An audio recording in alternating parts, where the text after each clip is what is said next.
ठीक करा लो बराबर, देखो इंस्टीट्यूट वगैरह में किनारे खड़ा करेंगे, देखेंगे थोड़ी आइटम हम।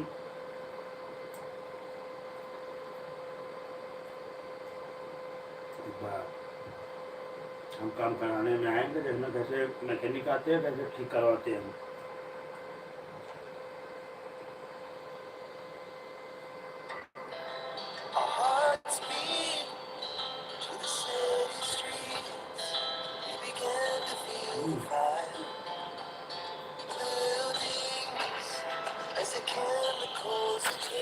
देखो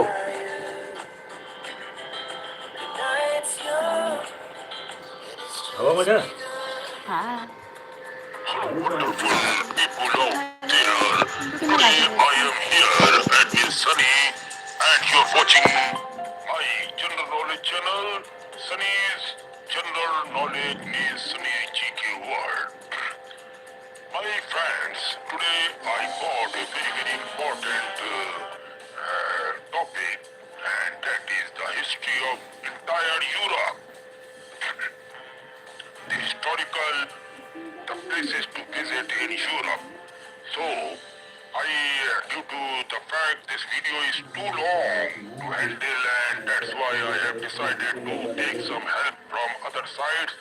But this is my creation and I have created this video only for educational use and to take up the lives of many or thousands of newcomers who are facing the problem of deep general knowledge in their life. So I have decided to make this beautiful video for that. Hope you love it, and I only request you to, if you liked any single part of the video, please hit the subscribe button, like below this video, and your job is to share the video link on your WhatsApp groups in between your family and friends around the globe, and also follow my Facebook, Instagram and Thread pages. And one more thing, we also upload our videos on Daily Motion channels and on Telegram channels. So make sure to hit the subscribe button, like, and let's begin this beautiful video at Miss Sunny here. Let's start. The ultimate guide to historical places to visit in Europe. Europe is a living museum. Across its cities, islands, mountains, and countryside, you will find layers of civilization built upon one another. From prehistoric stone circles and Greek temples to Roman arenas, medieval castles, Renaissance cathedrals, and powerful 20th century memorials, each monument reflects political power, religion, art, war, trade, and human ambition. Below is a detailed exploration of the most important historical places to visit in Europe, organized by era and region. Prehistoric and ancient Europe image. 1. Stonehenge, England. Stonehenge, built between 3000 and 2000 BC, Stonehenge remains one of Europe's greatest prehistoric mysteries. Massive standing stones, some transported over 150 miles, are arranged in a circular formation aligned with the summer and winter solstices. Archaeologists believe it functioned as a ceremonial and astronomical site. Visiting at sunrise or sunset offers a powerful connection to Europe's earliest spiritual traditions. 2. Acropolis of Athens, Greece. Acropolis of Athens. The Acropolis represents the height of classical Greek civilization, 5th century BC. It includes the iconic Parthenon, dedicated to the goddess Athena. The monument, balance, and precision of its design shaped Western architecture for centuries. The Acropolis Museum nearby deepens understanding of ancient democracy, philosophy, and art. Colosseum, Rome. Colosseum, constructed between 70 to 80 AD. This massive amphitheater could seat over 50,000 spectators. Gladiator contests and dramatic performances showcased Roman engineering brilliance and imperial power. Nearby Roman forum ruins allow visitors to walk through the political heart of ancient Rome. Now 4. Pont de Garde, France. Pont de Garde, a 3-tiered Roman aqueduct bridge built in the 1st century AD. It demonstrates Rome's advanced infrastructure. It once carried water over 30 miles to the city of Nice. Now 5. Italy. Pompeii. When Mount Vesuvius erupted in 79 AD, Pompeii was frozen in time. Streets, homes, frescoes, rock, and even food were preserved under volcanic ash. It offers an intimate glimpse into daily Roman life. Byzantine and medieval Europe image. Number 6. Hagia Sophia, Turkey. Hagia Sophia, built in 537 AD, Hagia Sophia was the world's largest cathedral for nearly a millennium. Its enormous dome and golden mosaic symbolized Byzantine architectural genius. It later became a mosque and now functions as a mosque again, reflecting layers of religious transformation. Number 7. Notre Dame Cathedral. Notre Dame Cathedral, a masterpiece of Gothic architecture, 12th to 14th century, features flying buttresses, rose windows, and sculpted gargoyles. It represents medieval Christianity's spiritual power. 8. Alhambra, Spain. Alhambra. This 13th century Moorish palace complex showcases Islamic art in Europe. Intricate tile work, peaceful courtyards, and water gardens reveal the sophistication of Al-Andalus culture before Spain's Christian reconquest. Tower 9. Tower of London, England. Tower of London. Founded by William the Conqueror in 1066, it served as royal palace, fortress, prison, and treasury. Today it houses the crown jewels. Number 10. Doge's Palace, Italy. Doge's Palace, political center of the Venetian Republic. It reflects Venice's maritime power. Gothic architecture combined with Renaissance art makes it unique. Renaissance and Baroque Europe image. 11. Sagrada Familia, Spain. Sagrada Familia, designed by Antoni Gaudí in 1882. This basilica blends Gothic and Art Nouveau styles. Its organic shapes and symbolic facades make it one of Europe's most distinctive churches. 12. Lecce, Italy. Lecce, often called the Florence of the South, Lecce's Baroque churches feature intricate stone carvings and dramatic facades. 13. Palermo Cathedral, Sicily. Palermo Cathedral, a mix of Norman, Arab, Gothic, and Baroque styles, reflecting Sicily's multicultural past. 14. Valley of the Temples, Sicily.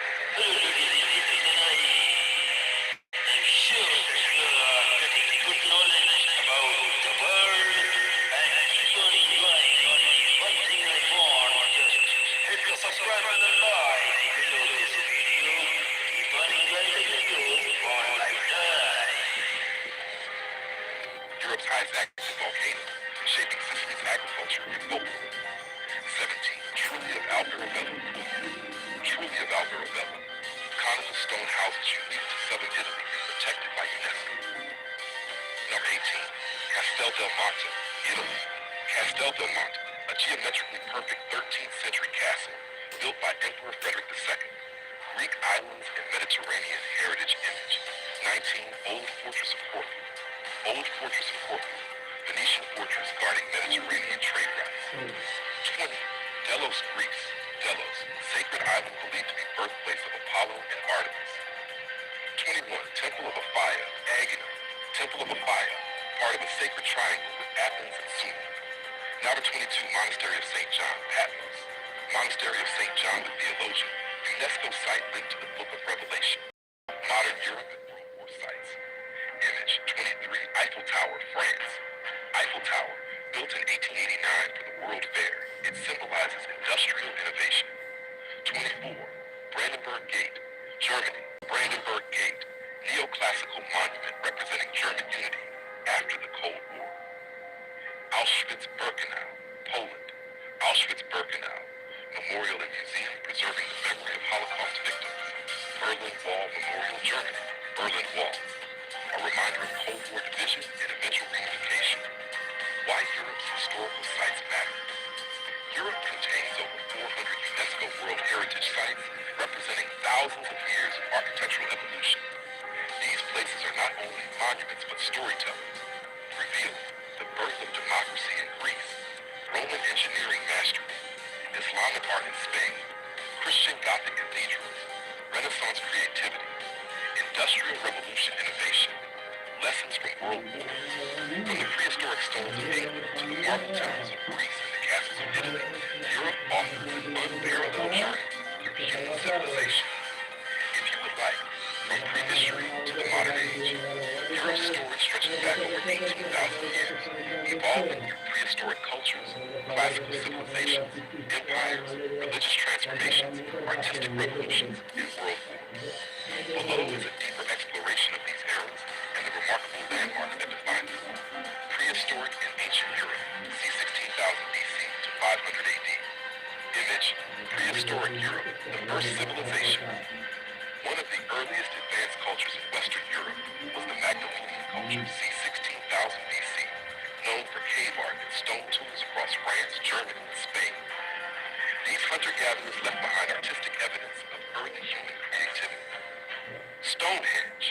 Built around 3000 to 2000 BC, this mysterious stone circle likely served astronomical and ceremonial purposes.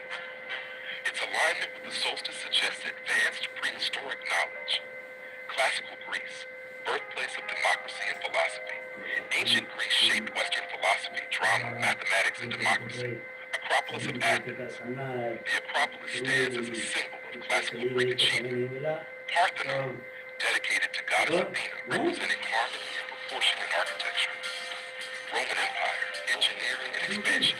The Roman Empire, 27 BC, 476 AD, united much of Europe under one political and cultural system.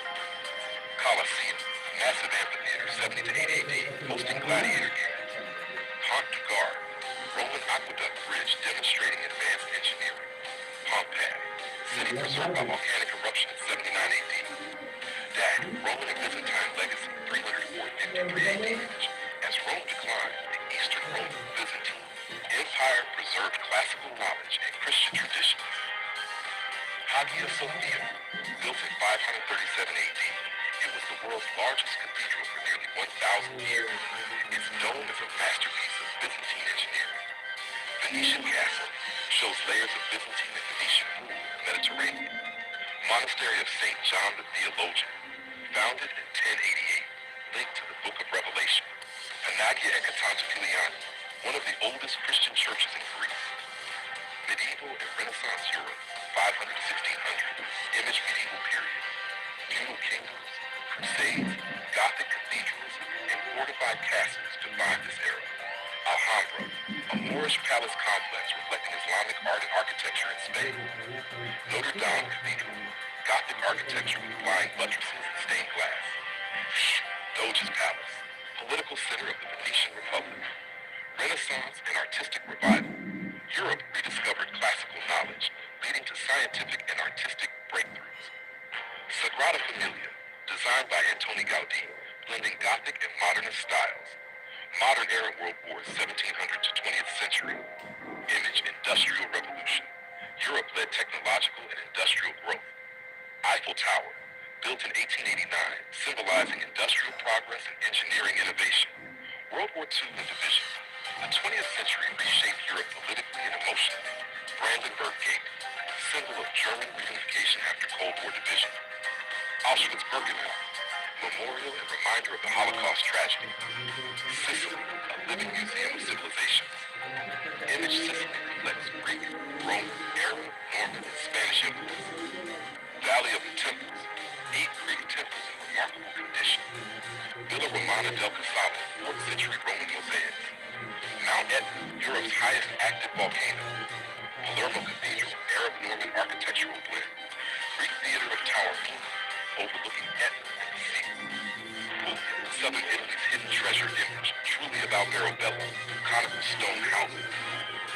Lecce, known as Florence of the South for Baroque style.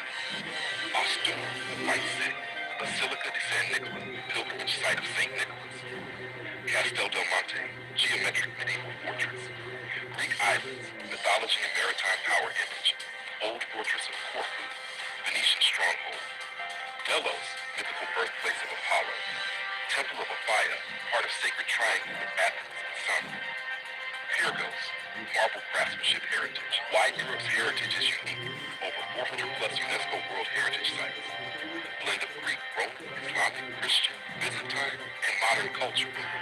Architectural evolution from megalithic stones to iron towers. Living cities built upon ancient ruins. If you'd like, I can also turn this into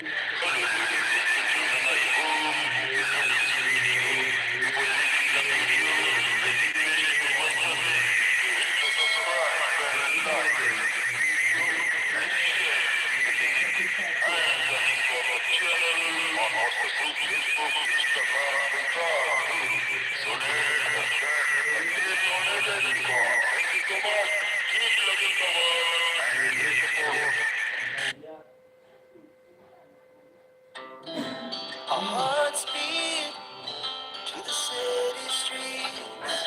We began to feel the fire. We rise like tall buildings as the chemicals that take us higher. just begun.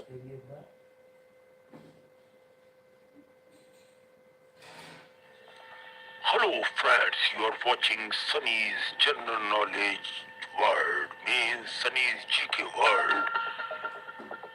On this video, we will provide some very fascinating and unique informations about the past, about the world.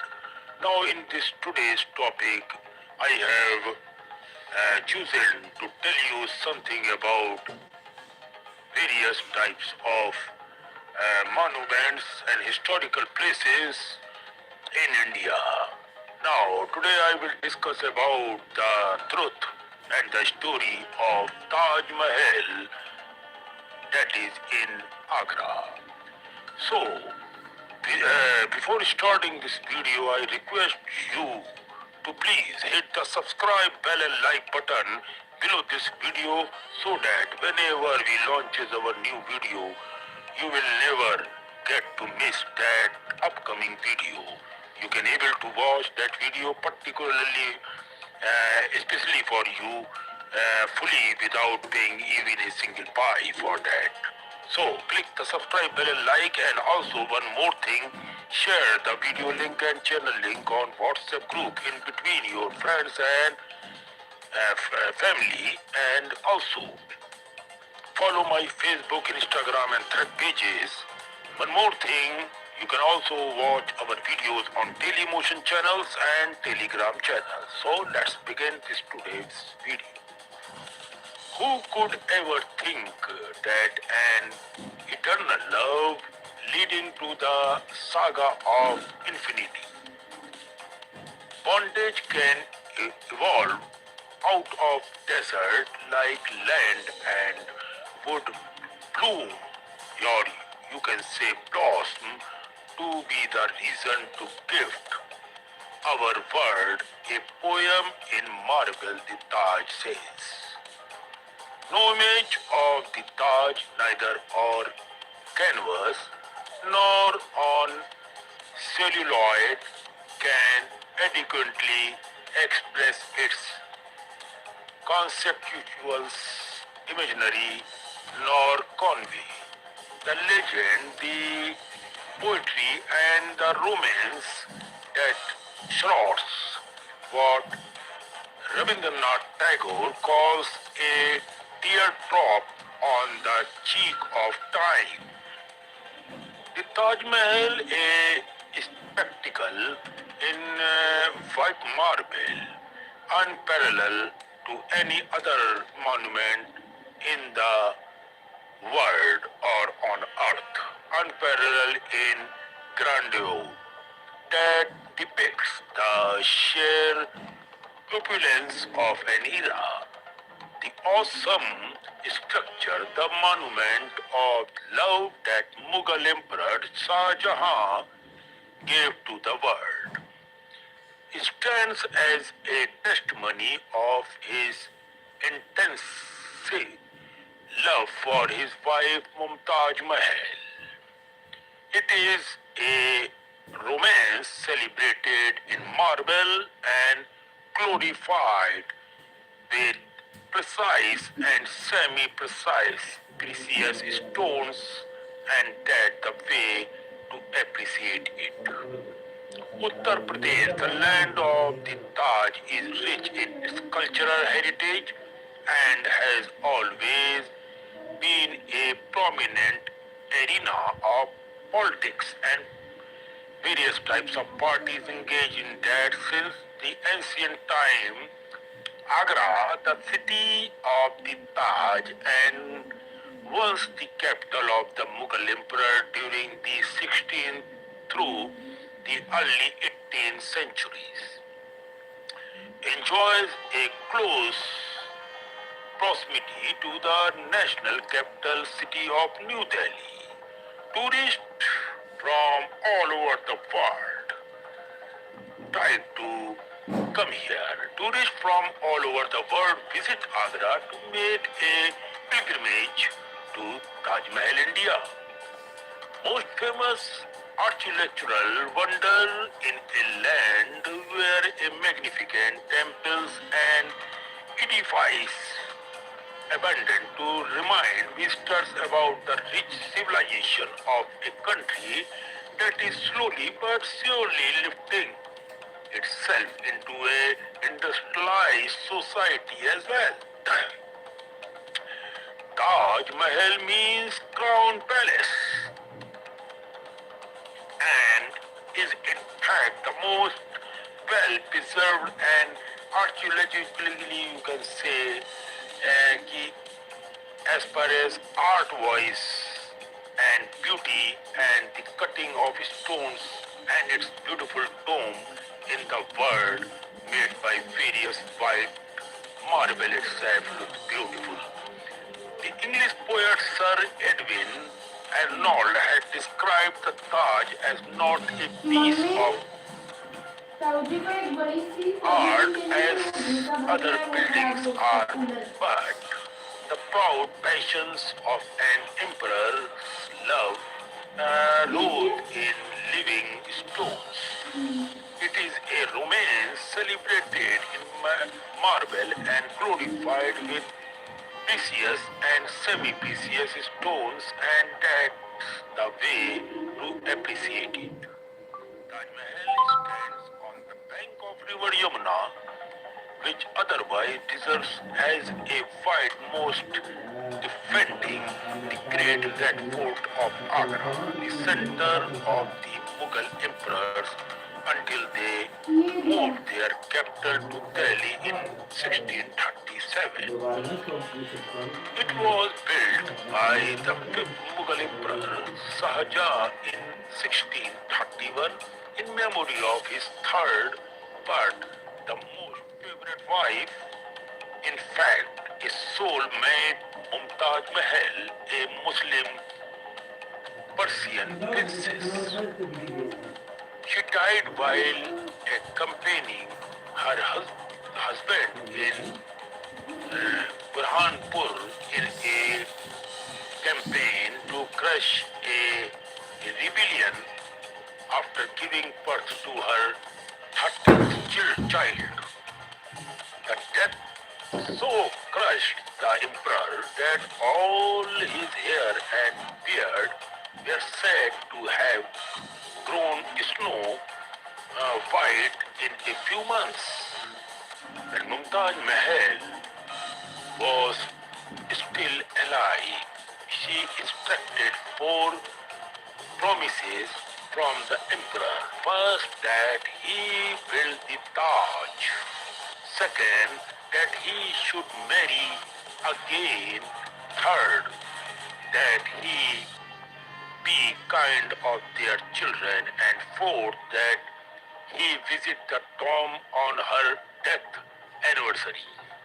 However, due to ill health and being under house arrest by his own son and successor to the throne, that man is Aurangzeb, buried him from continue to keep the last promises. The Taj rises on a high, red sandstone base topped by a huge white.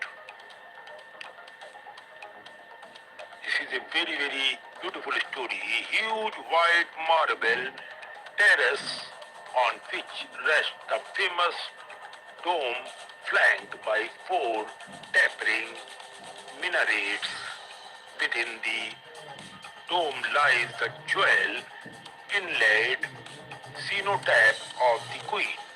So executes is the workmanship that the Taj has been described as having been designed to giant and finished by jewelries.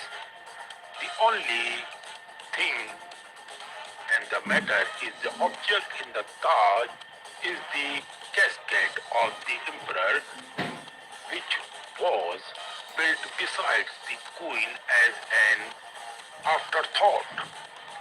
Legend has it that during his 8 years long alignment and imprisonment, Shah Jahan used to intensely view the Taj lying on the bed through a diamond fixed in the wall in front of a particular angle. Wow!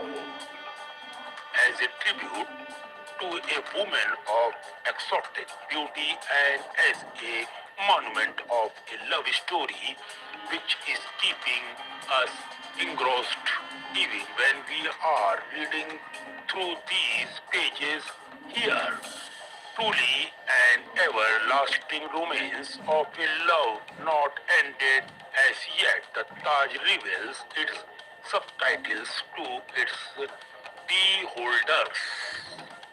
The rectangular base of Taj is in itself symbolic of different sides from which to view a beautiful woman.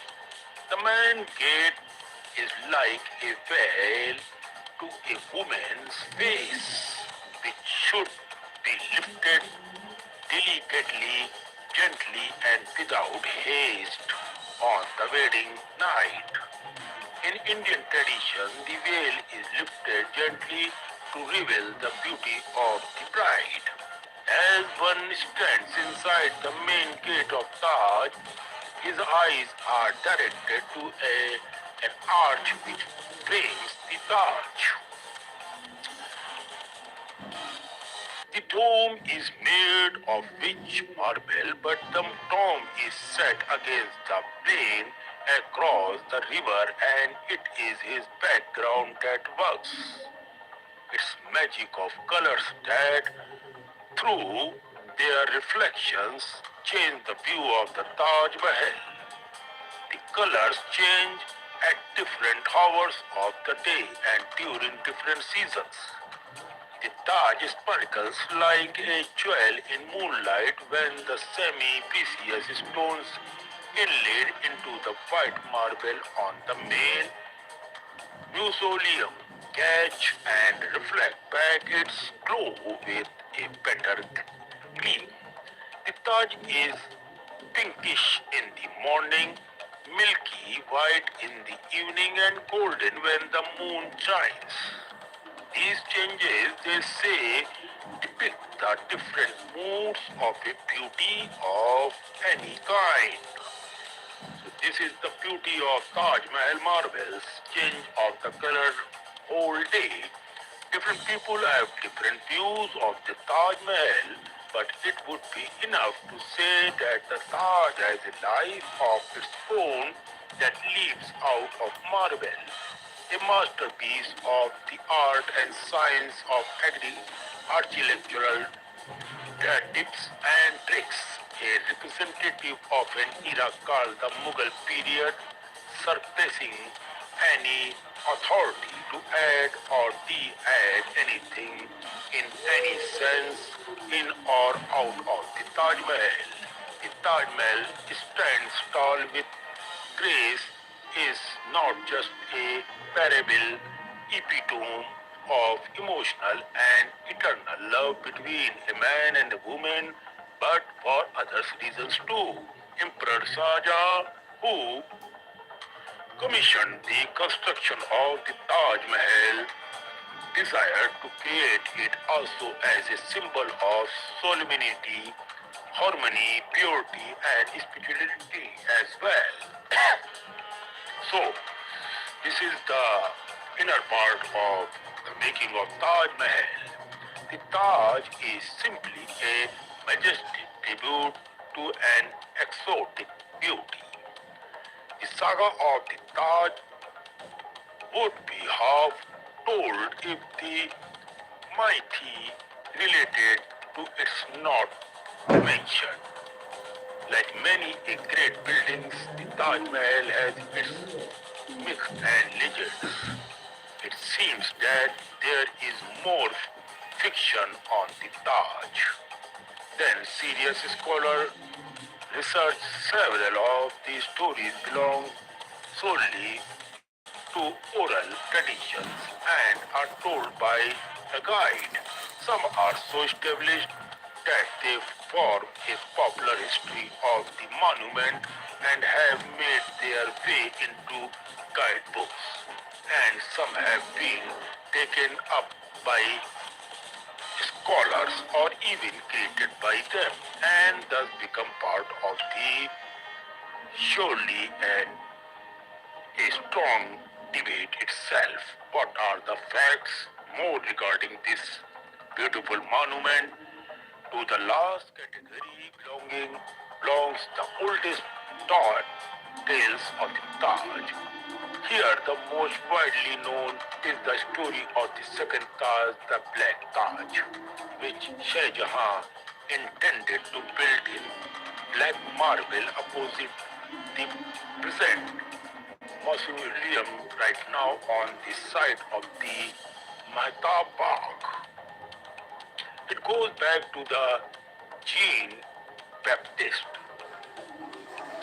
Tavernier, who, when at Agra in 1965 AD, reported that Shah Jahan began to build his own tomb on the other side of the river, but the war with his son interrupted his plan totally and unable to complete it. And Aurangzeb, who regime at present is not disposed to complete it. Shah Jahan was put under house arrest by his own son and successor by force Aurangzeb. The latter did not agree with his father on most issues and was particularly opposed to him building a black Taj like this as his own mausoleum, you can say. Or, upon Shah Jahan's death, Aurangzeb made the body of the emperor, who got the body of his beloved Mumtaz, is a golden casket from Burhanpur to Agra, carried in a boat by only two men and buried him in the Taj next to his wife is probably the simplest manner. Shah Jahan, the emperor who fulfilled the wishes of his beloved, could not find fulfillment of his own wish to build a black Taj to express his mourning for the beloved Queen Mumtaz Mahal even after his death. That was the serenity in the purity of the love. So this is all the story of Taj Mahal I have told you. This is the basic what happened that time by the emperor for her love. I hope you loved it, and please make sure to hit the subscribe bell and like below this video so that I will be bringing another good video very soon. And also share the video link on WhatsApp group, Facebook, Instagram, and on other groups. Thank you so much.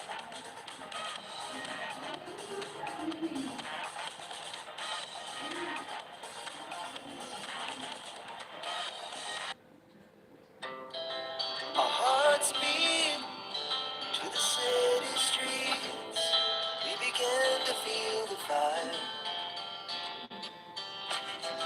We rise like tall buildings as the chemicals that take us higher.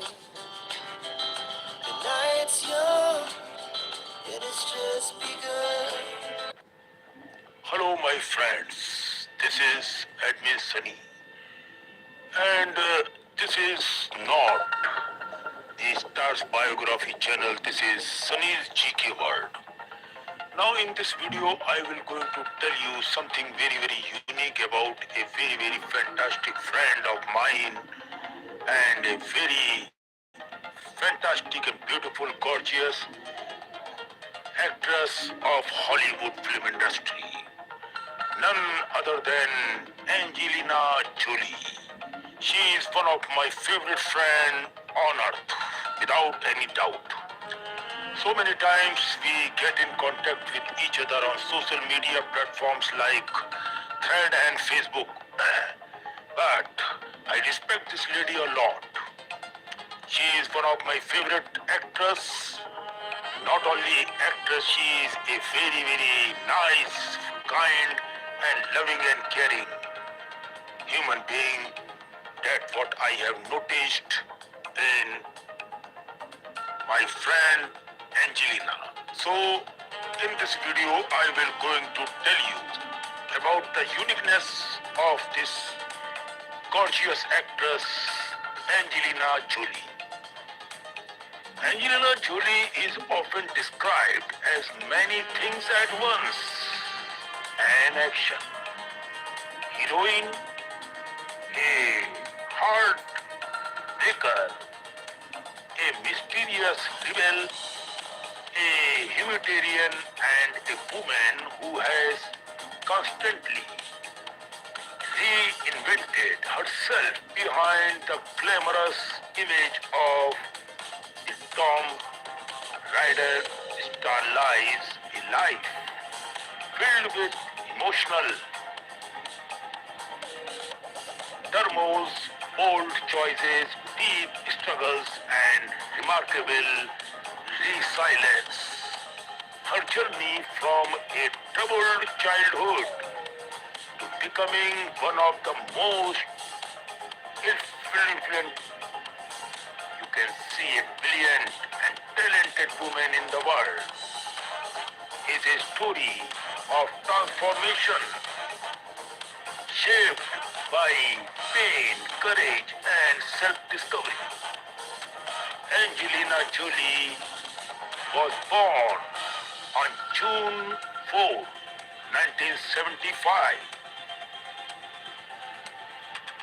in Los Angeles, California, into a famous Hollywood family. Her father, John Wycott, was already a successful actor, and her mother, Marceline Bartlett, was also an actress. I am really sorry for that. If you have any pronunciation in dictating the words, it may not be like in the same way of American style, because I am not from America, keep in mind. Was also an actress who later sacrificed her career to raise her children. Jolie's birth brought immense joy to her father, who later recalled holding his newborn daughter and feeling that she looked very wise, like an old friend. These are few beautiful words by his father, told very wise like an old friend. Her godparents included well-known actors Jacqueline Bisset and Maximilian, and her extended family was filled with artists and performers, making acting almost inevitable. Despite this glamorous background, Jolie early life was far from stable. Her parents' marriage fell apart shortly after her birth, mainly due to her father's decision when Angela was just 1 year old. Her parents divorced. That was the very bad patch of the life. I am sorry to say, but I don't like all this divorce and all. Once you got married, you have a child, it's your duty to perform the whole life with each other. Divorce is a dark spot in human's career. As per my choice, I am not interested for all these useless things.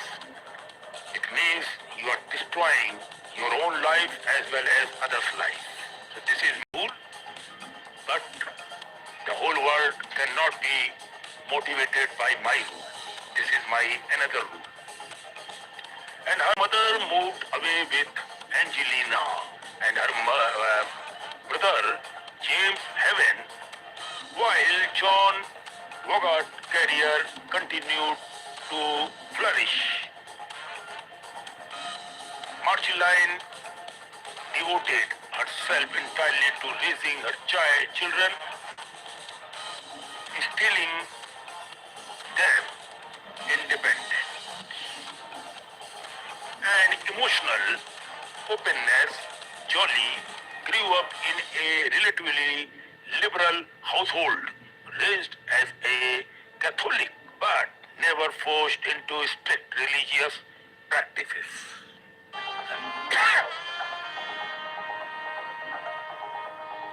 From an early age, Angelina showed signs of being unconventional and intense. She openly spoke later about her early sexual curiosity and rebellious nature, describing herself as a child who constantly got into trouble. Movies played a major role in her childhood as her mother often took her to the cinema. This shared experience rather than her father's fame sparked Jolie's interest in acting.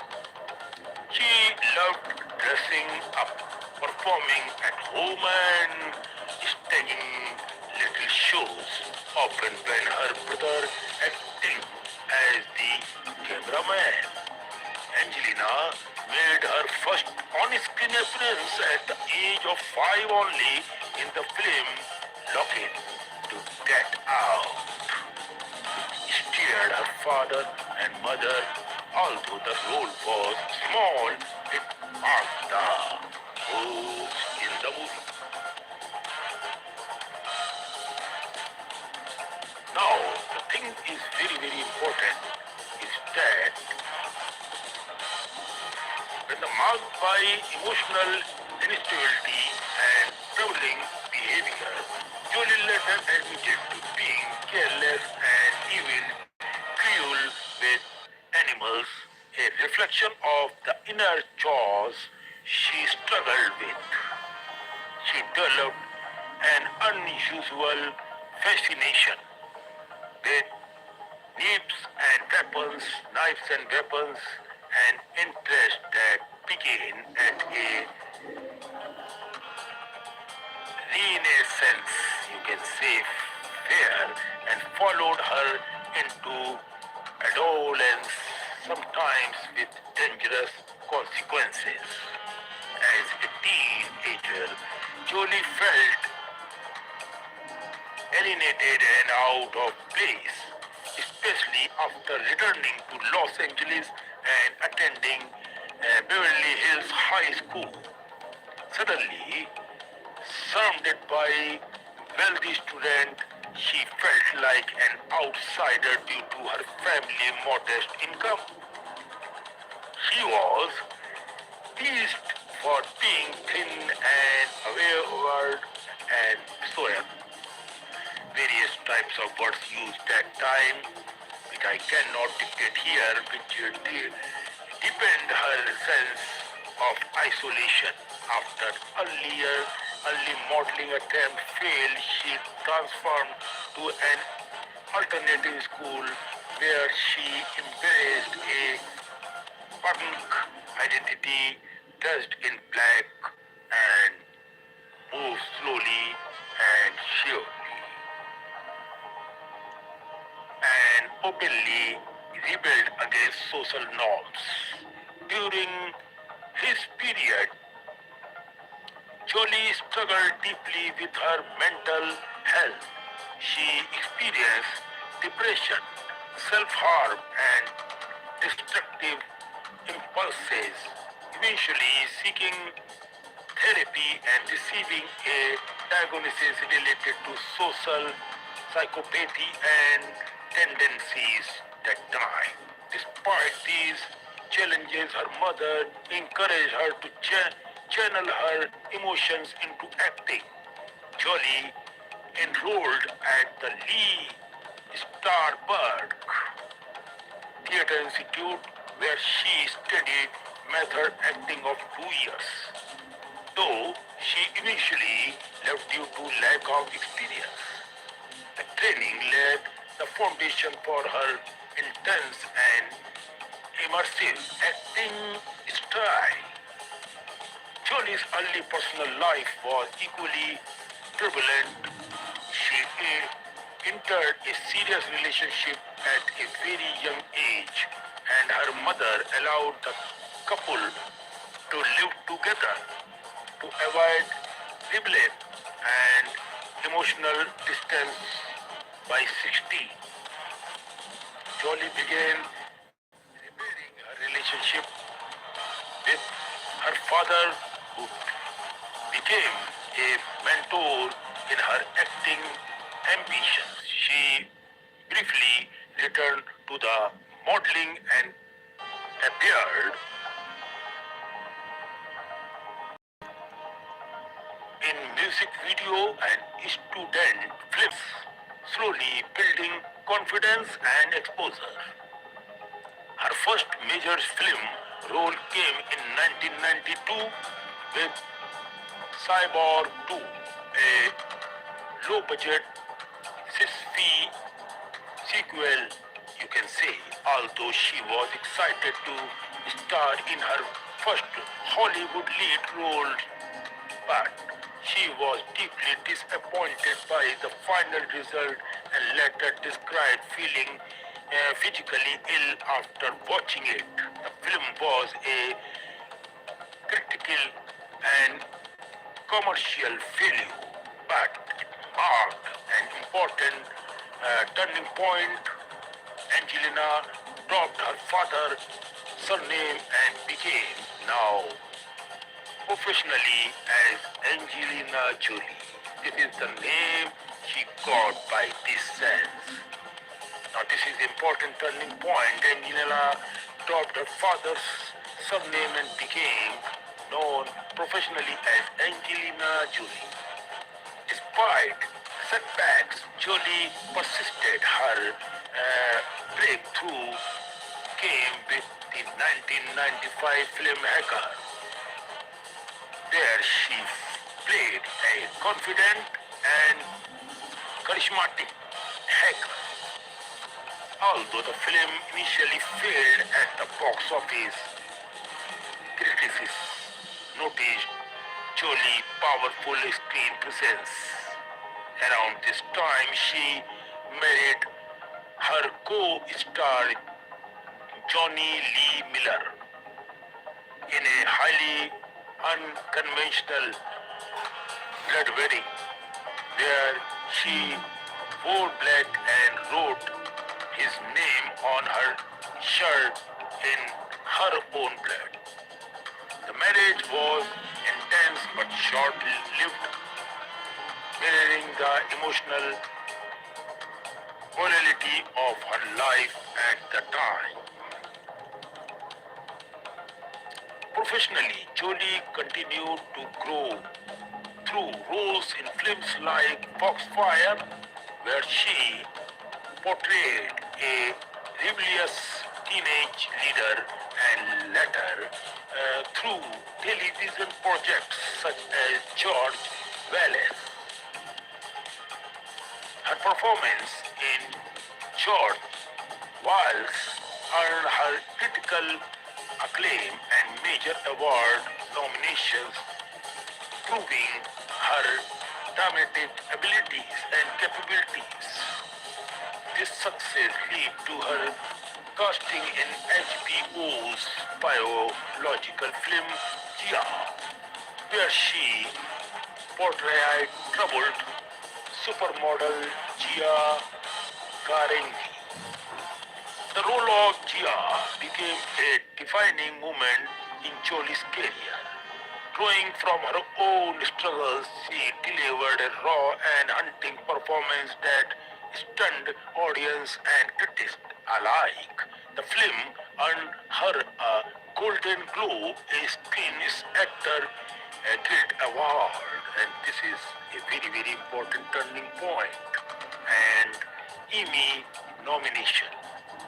It was both personal and professional breakthroughs, forcing Jolie to confront her demons while establishing her as a serious actress. As ultimate rise to global fame came and Girl, with Girl interpreted 1999, playing the Violet and magical Lisa Raw.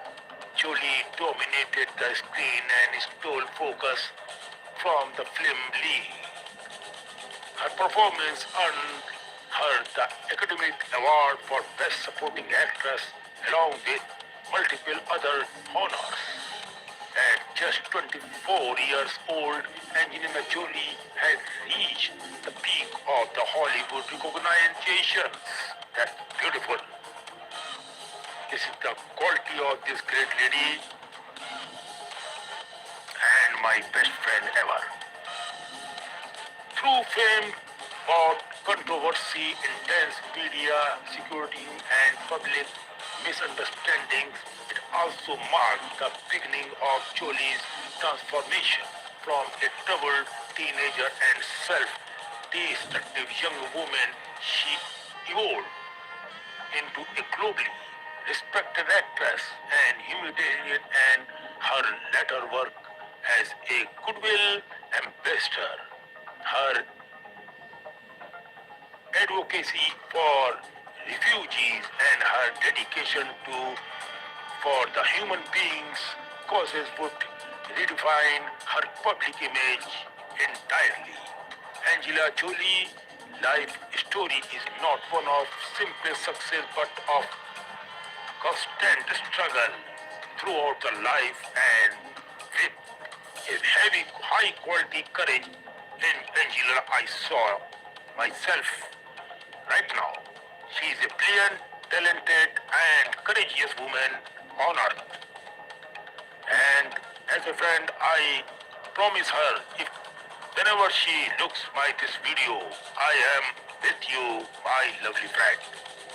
Her journey proves that even the most broken beginnings can lead to a profound purpose, and that true strength often comes from facing one's darkest moment head on. So don't you worry, you have to struggle your life. Life is never easy for anyone. So this is some story and realities about this beautiful, gorgeous, talented friend of mine. I salute to my this gorgeous, talented friend, not only because she is a Hollywood great actor. Oh, no, no, no. I appreciate because I know her somewhat as a good human being, caring, loving, and thinking woman. She is what I have noticed as a friend of Angelina. Love you, love you, love you. One more thing. The people, the person, the ladies, the girls who feels that marriage is all everything, you are wrong. Care, feelings, wait for a good friend who takes you on and on with strong remarks and who touches you, who stops you if you do something wrong, is a true and pure love. That's what I have for Angelina Jolie. God bless you and always with you. Love you, madam. Thank you, Admin Sunny here.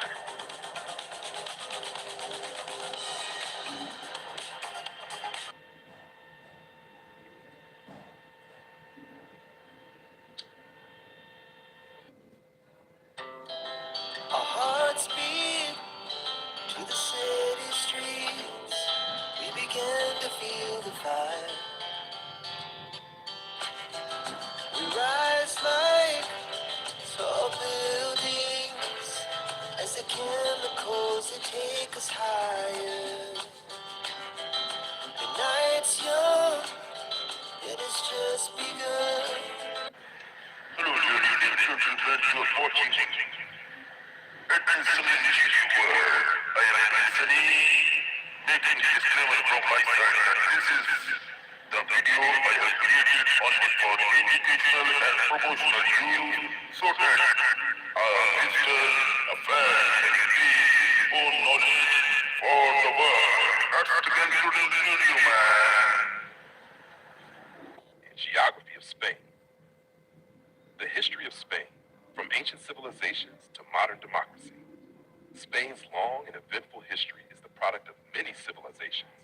Iberians, Celts, Romans, Visigoths, and Moors, each leaving behind enduring cultural, architectural, and linguistic influences.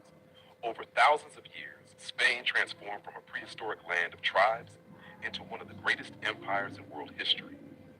Later experiencing decline, dictatorship, and finally a return to democracy in the 20th century. Prehistoric and early civilizations.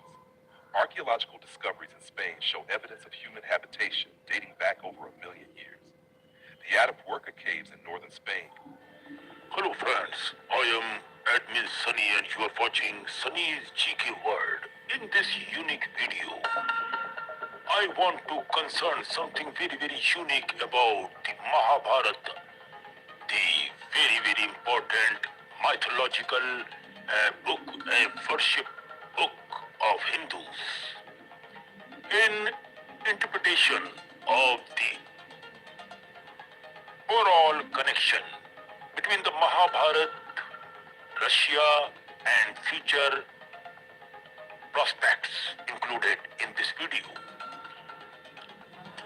Before starting this video, I request you once again, so that you never miss the upcoming videos from our side regarding various types of different knowledge about the fact which a normal person doesn't know about. Imagine being told that an ancient Indian epic like the Mahabharata secretly mentions a modern nation such as Russia, and that this reference appears to align uncanny with today's geopolitical realities. Would you dismiss it as coincidence or consider the possibility that ancient seers encoded future visions in symbolic language that we are only now being to interpret it? This idea forms the foundation of a growing narrative that links Hindu scriptures, propitious and modern global conflicts.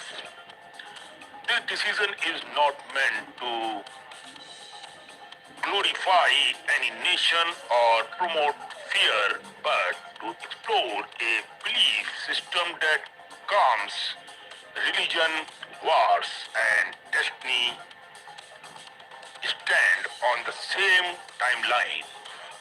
According to this view, when the bird descends into jaws, one northern land covered in snow and cold remains standing even after global destructions. The central question raised is why. Some believe that Lord Krishna himself granted a divine boon to a northern nation, ensuring its survival during the Great War of the Kali Yuga. According to these interpretations, that nation is not India, but it's Russia. Whether this is mythology, symbolism, and speculative prophecy is open to debate, but the idea continues to fascinate many people. The Mahabharata and its global references, what are they? The Mahabharata, composed by Maharishi Vedvyas, is one of the longest and most influential epics in human history till date, consisting of nearly 100,000 verses. It is often called the fifth Ved, but people don't know, and narrates the great dramatic war between the Pandavas and the Kauravas. Beyond warfare, it explores philosophy, duty, morality, and the nature of time. Traditionally, the epic is associated with the Indian subcontinent. However, some scholars and interpreters argue that it also references distant regions and kingdoms. In the Sabha Parva Book of Assembly Hall, particularly chapter 51, a list is given of kings who attended Yudhishthira Rajasuria Yagna.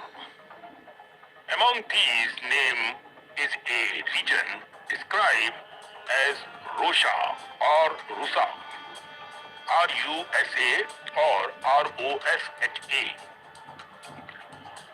which some modern interpreters associated with present day is called as Russia. Do you understand why? This is the fact I have included this story so that to increase your knowledge regarding mythology of India and mythology of the world. This identification is not universally accepted by historians.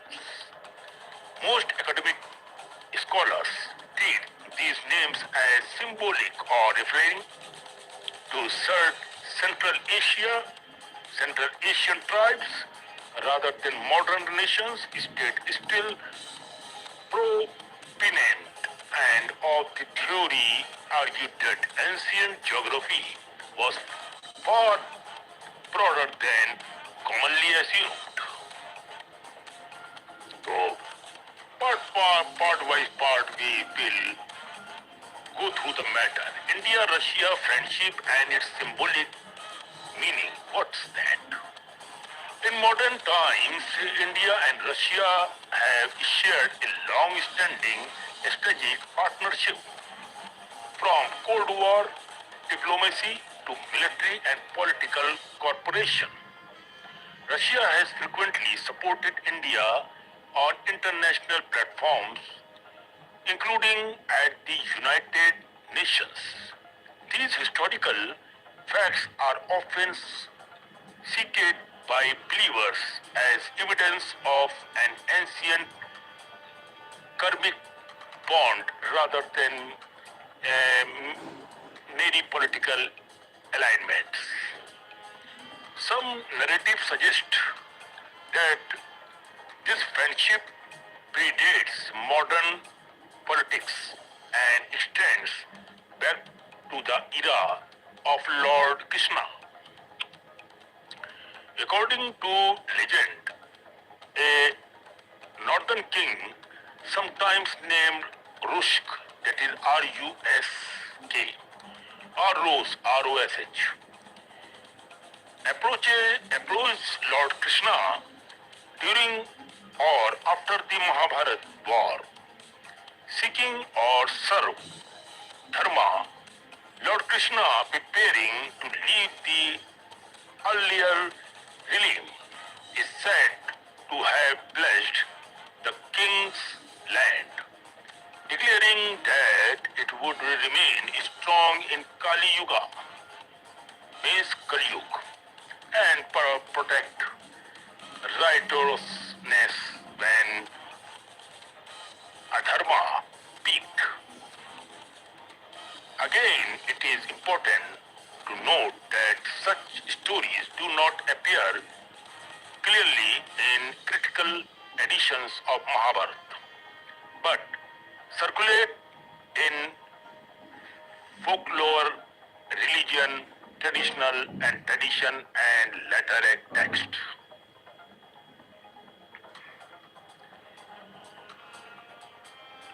Bhavishya, Malika and apocalyptic books, what they said. A major cause fueling these beliefs is the Bhavishya Malika, a prophetic text attributed to Acharyanandaji Das, a 15th to 16th century Odia saint and one of the Panchashak, means 5 grand saints of Odisha.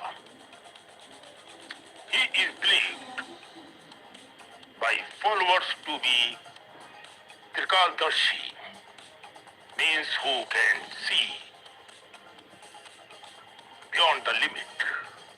It's a Hindi word is Trikaldarshi, or the people who has the knowledge beyond the limit is Trikalgyani. One who can see past, present and the future. It is called as Trikaldarshi, who sees what is past, present and what will be the future. The Bhavishya Malika contains numerous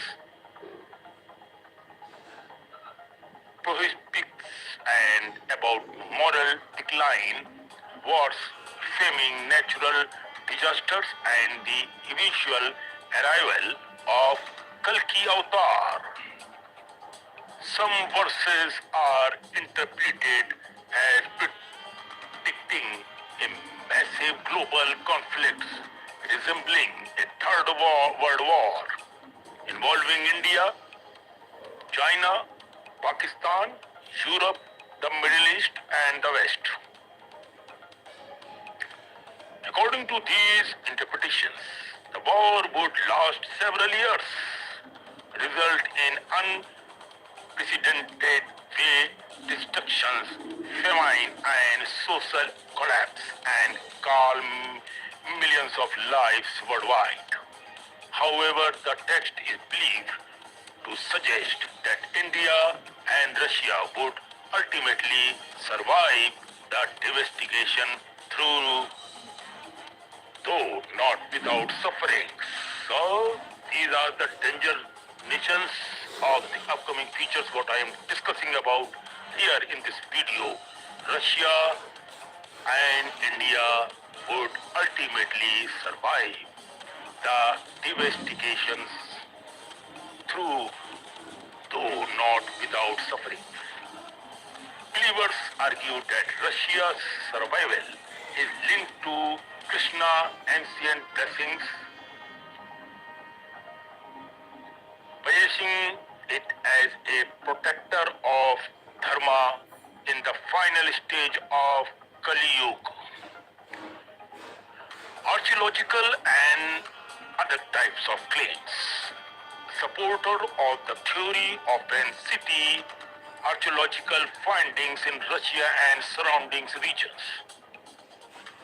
claiming the discovery of symbolic such as swastika, fire altars, and idols assembling Hindu deities. They also point to linguistic similarities between Sanskrit and Slavic languages, suggesting a shared Indo-European root. Mainstream archaeological and linguistic to acknowledge Indo-European connections but do not support the conclusion that ancient Russia was a Hindu civilization. These interpretations remain speculative and are often criticized by so many selective using evidences. Hinduism in modern Russia. In recent decades, Hindu philosophy, especially through kaun and the Bhagavad Gita, has gained followers in Russia, while Hindus remain a small minority. interest in yoga, Vedanta, and Krishna consequences has increased Russian tradition and towards the view of Bhagavad Gita are widely read not only by Hindus but also by spiritual seekers. Some enthusiasts interpret this culture interest as fulfillment of prophecy.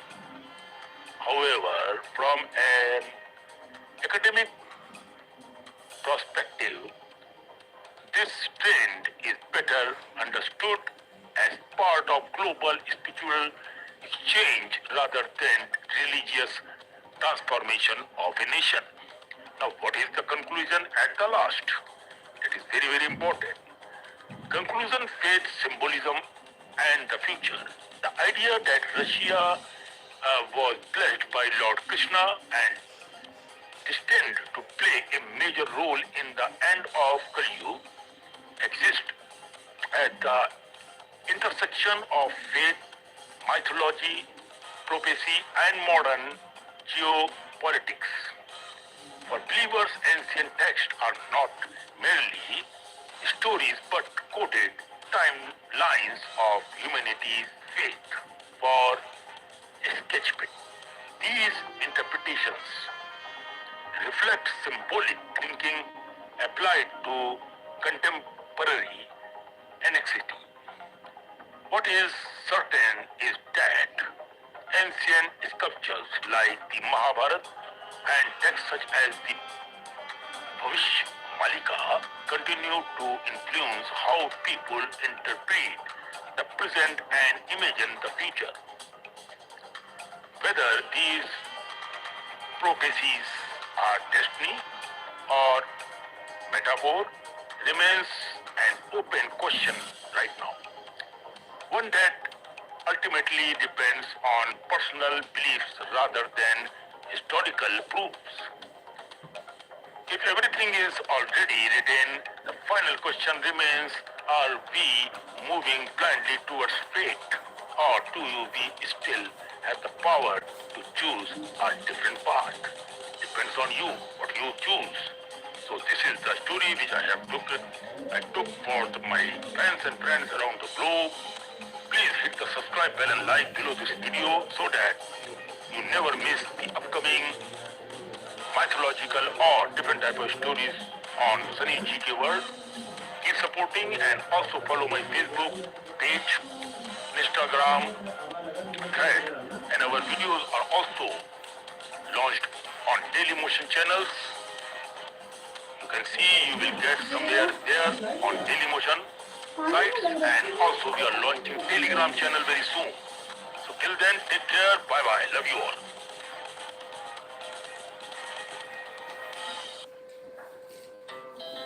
Our hearts beat to the city streets. We began to feel the fire. We rise like tall buildings as the chemicals that take us higher.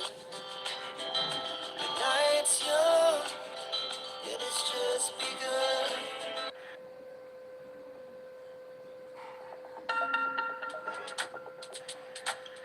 Hello ladies and gentlemen, this is Admin Sunny and you're watching Sunny's GK World. Means Sunny is the channel which blogs general knowledge of the entire globe.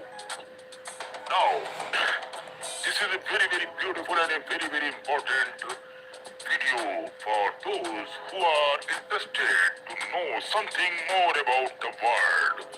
So here, that's why I have created this beautiful channel so that my all Indians, Asians and international friends get engaged to learn more in their life which they don't know at all.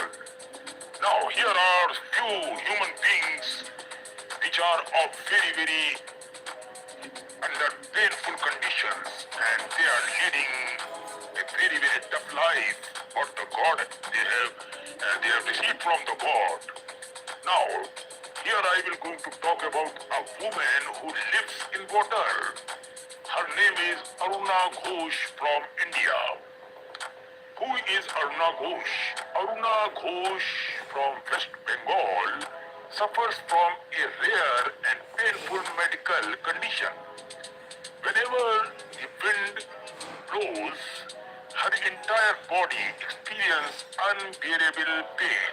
This is her very deep problem. As if her skin is burning, like she feels that her skin is burning in a fire. To get relief, she spends nearly 14 hours a day submerged in a nearby lake near to the house. The water soothes her pain, allowing her to survive. Because of her poor financial situation, the conditions are not like that, so she can able to take a proper treatment for the problem. Now, she cannot afford hospital treatment even, and instead depends on the lake for comfort. Her life is a heartbreaking example of human tolerance against extreme sufferings. Now, who is number two? The world's dirtiest man, Amu Haji from Iran. Amu Haji from Iran became world famous for his unusual lifestyle. He reportedly lived to be around 87 years of age right now. Though the text says 181 and had not bathed since 1954. Since 1954, he has not taken any bath. Now this is very ridiculous to watch and listen about this. More than 60 years man, he has not taken bath.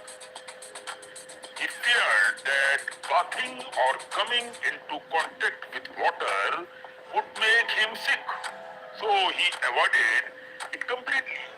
This is a human mentality when in problem. Layers of dirt covered his body, man. He also hated fresh food and water. Instead, he drank animal urine and ate decayed meat. To trim his hair, he would burn it using fire rather than cutting it and using water somewhat. He preferred to sleep and rest in dirty surroundings.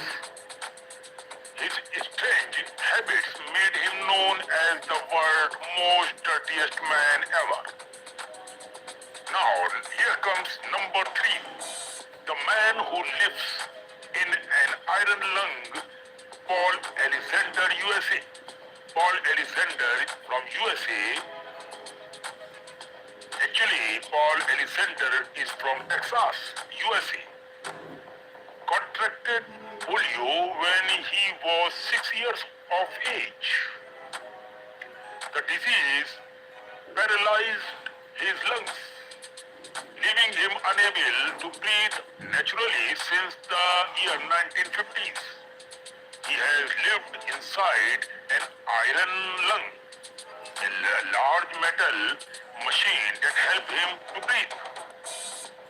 For over 70 years, Paul has lived inside this device. He studied, became a lawyer, and even wrote a book of all while being confined to the medicine. His story is one of extraordinary perseverance and adaptation to a mechanical life. Now here comes number four. The man who lives in a swamp. Now he is Miguel Restrepo from Colombia. Now Miguel Restrepo, a former drug addict from Colombia, decided to live in a sewer tank with his wife and dog. The sewer, just 3 meters long, has become their home for over 20 years now. He once lived on the streets and struggled with addictions. When he decided to quit drugs, his family and friends abandoned him, left with no money or home. He made the sewer his shelter. Inside, he has built a small kitchen, an oven, a TV, and even electricity. He decorates his home during festivals, proving that happiness does not always depend on luxurious life or from palace or from any well-cemented house.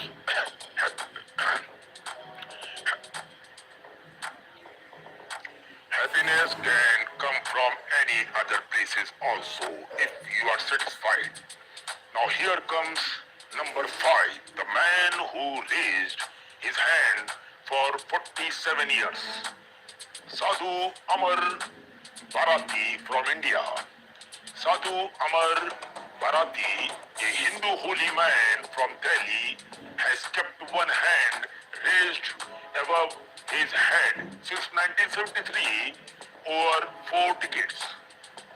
He took his vow as a form of devotion to Lord Shiva and as an act of renunciation from worldly attachment. Due to keeping his hand raised for so long, the muscles have withered and the arm has become stiff and stuck in position. It's a painful but powerful symbol of his faith and spirituality towards Lord Shiva. Now here comes number 6, who has not cut his hair in 50 years. Since 50 years, he has not cut out his own hairs. Tran Van He from Vietnam. Tran Van He from Vietnam avoided cutting his hair for 50 years because he believed he would fall ill or may die if he did it. Very, very ridiculous all these things to hear that if you cut your hair, you may die. What type of thinking is this? Over time, his hair grew into a huge coiled bun, measuring several meters long and weighing several kilograms now. His fear of bad luck turned into a record-breaking achievement. He became known as the man with the longest hair in the world. Wow! Now, on number 7 comes another gentleman, the man who has not eaten or drunk anything for 70 years. Prahlad Jani from India. Prahlad Jani, a holy man from Gujarat, claimed that he did not eaten or drunk anything for over 70 years now. Man is terrific. He believed that divine energy and air were enough to sustain him. Even scientists studied him in hospital for weeks and found no evidence of food or water intake. This is the proof of what you are devoting for. Johnny also claimed he did not urinate or defecate, saying that yoga and meditation helped him control all bodily needs. His case remains one of the great medical mysteries, man. Now, here comes number 8, the conjoined twin who lived for 66 years, Rooney and Tony. Carry on from USA. Rooney and Tony, you are great, man. Rooney and Tony, carry on, were conjoined twins born in the US, United States. They shared the same abdomen and lower body. Doctor said that would not live alone. They will not live long, but they defied all expectations and lived 66 years. How medical failed us for saying that they will not live long. Where is that doctor? Then why are you saying if you are a doctor, you are not a god man? This is my interpretation for any doctor in the world. God has given, He will prove, not any doctor. You doctors only examine. You cannot be forecast, okay? Setting a world record for the longest living conjoined twins in the world. They performed in very serious during their youth and later become local celebrities for their resilience and cheerful attitude towards their life. Beautiful, very nice. I like it.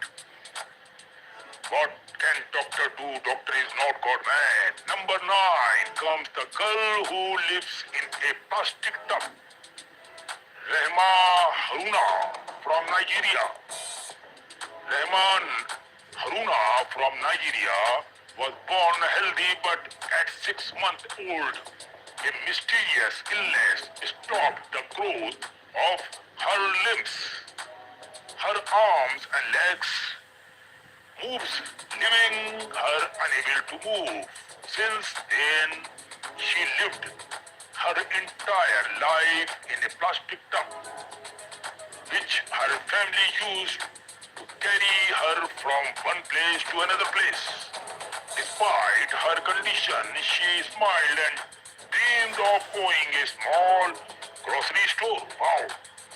Her story inspired millions worldwide before she sadly passed away at the age of 19. So sorry for that. God will give you another chance, another life. My wishes, my prayer for this beautiful girl. So don't worry, I pray for your soul and in sunny here. Don't you worry. The man who lives alone in Antarctica is Alan, Antarctic researcher. Finally, there Alan, a man who lives entirely alone in Antarctica, one of the coldest and most desolated place on earth. He worked as a researcher or station keeper, surrounded only by snow and ice. No trees there, no animals there, and no other human for hundreds of miles from the area. Despite this location, Alan finds peace in his saluted areas and you can say solitude, and has adapted to life in one of the hottest environment on the planet. Now, these are 10 gentlemen about which I have talked about. Now, the conclusion here is this story shows that the world is full of incredible and unusual individuals who live in ways most of us can't imagine, man, where by choice, by faith, by circumstances, or by illness, each one of them teaches a unique lesson. Aruna reminds us of strength in pain. Number 2, Amu Haji of defense against norms. Number 3, Paul Alexander of courage in limitations. Now, next one is Miguel Restrepo of hope is poverty. Another one is Amar Rathee of spiritual devotion. Dan Van Hay of faith in superstitions, and Prahlad Jani of mystery beyond science. Ronnie and Donnie, the two brothers of brotherhood in unity. Rehma Haruna of acceptance and the grace. Alan of endurance in loneliness. They are living or we are living. Testaments be to how was. He said it is a dramatic lifestyle, and it goes like that if the God has provided. This is Admin Sunny saying goodbye to all my fans and friends who are watching my video.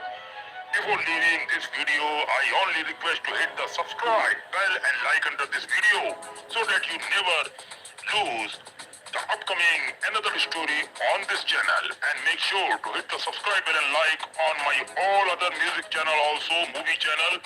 Sunny's Explain Movie channel is just launched so that you can understand the movie story fully in my style. Thank you so much for watching this video, and make sure to follow the Facebook page, Instagram page, Thread page, and take care of yourself. Bye. Hello ladies and gentlemen, I hope you love this video. Before leaving the video, I request you once again to hit the subscribe bell and like under this video, and share this video link and the link of the channel on WhatsApp group, Facebook, Instagram, Pinterest group, so that others can same knowledge as you got. Thank you so much. Keep loving the world and keep supporting. Our hearts beat to the city streets. We began to feel the fire.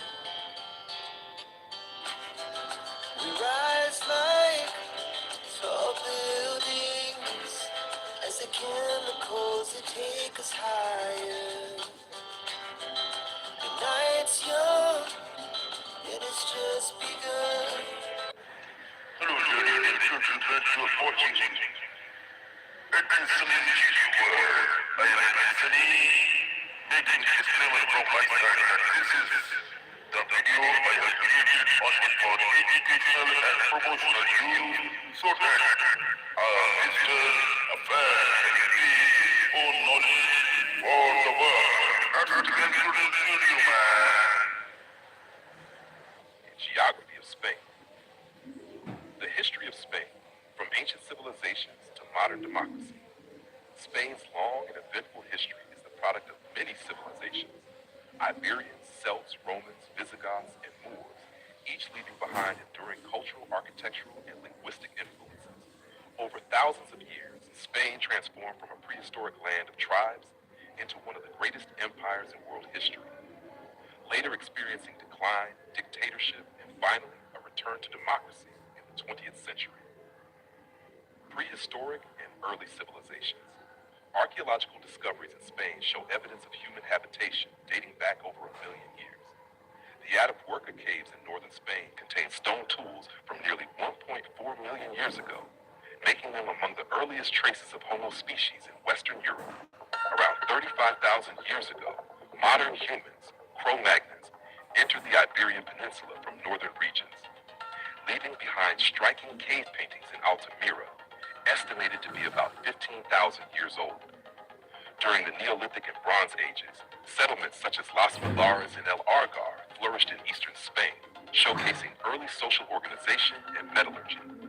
Around 2500 BCE, nomadic tribes from the corded ware culture migrated into the peninsula, introducing new technologies, forced domestication, and possibly replacing much of the local male population, as suggested by modern DNA studies. Before the Roman era, the Iberian Peninsula was home to diverse groups. Iberians in the east, Celts and Celtiberians in the north and interior, Tartessians in the southwest, Lusitanians in the west, and Basques in the Pyrenees. Meanwhile, seafaring traders from the Phoenician, Greek, and Carthaginian civilizations established colonies along the coast, beginning around 1100 BCE. The Phoenicians founded Edir, modern Cadiz, one of the oldest continuously inhabited cities in Europe. The Greeks later established Emporium, modern Empories, around 575 BCE, while the Carthaginians, successors of the Phoenicians, expanded their control during the 3rd century BCE, making Carthago Nova an important center. Roman conquest and legacy. The Romans entered Spain during the Second Punic War, 218 to 201 BCE, fighting Carthage for dominance of the Western Mediterranean. By 26 BCE, Rome had expelled the Carthaginians and began a long process of conquest, completed by 19 BCE under Emperor Augustus. Roman rule transformed Hispania, as Spain was then called. Roads, cities, aqueducts, and laws spread across the peninsula. evolving over centuries into the modern Romance languages: Castilian, Spanish, Catalan, Galician, and others. Hispania produced notable Romans such as the philosopher Seneca, the poet Lucan, and the emperor Trajan. Visigothic kingdom. After the collapse of the Roman Empire, the Visigoths, a Germanic tribe, established a kingdom in Spain in the 5th century CE, with Toledo as its capital.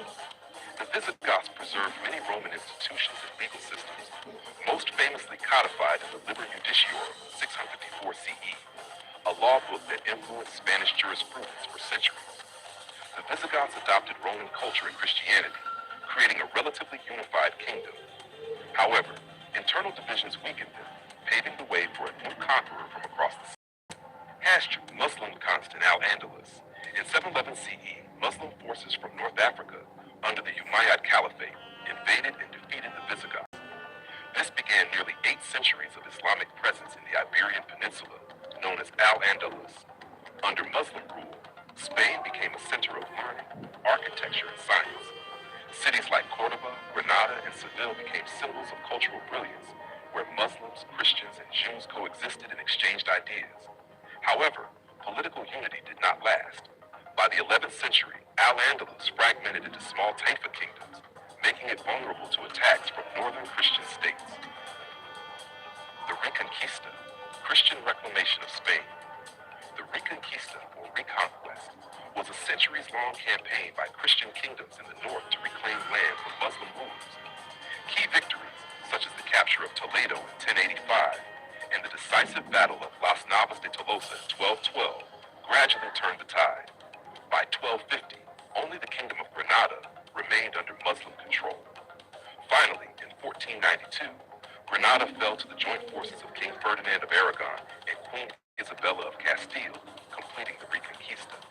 That same year, 1492, marked 2 other historic milestones: the expulsion of Jews from Spain and Christopher Columbus's voyage to the Americas, which launched the Spanish Empire.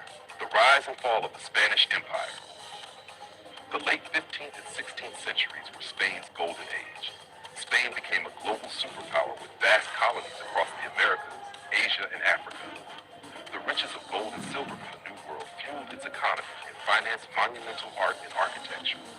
The reigns of Charles I, Emperor Charles V, and Philip II marked the height of Spanish influence, with Madrid established as the capital in 1561. However, this dominance also led to military overstretch and costly wars. In 1588, Spain's armada failed to invade England, signaling the beginning of decline. Throughout the 17th century, wars. Hello ladies and gentlemen, I hope you love this video.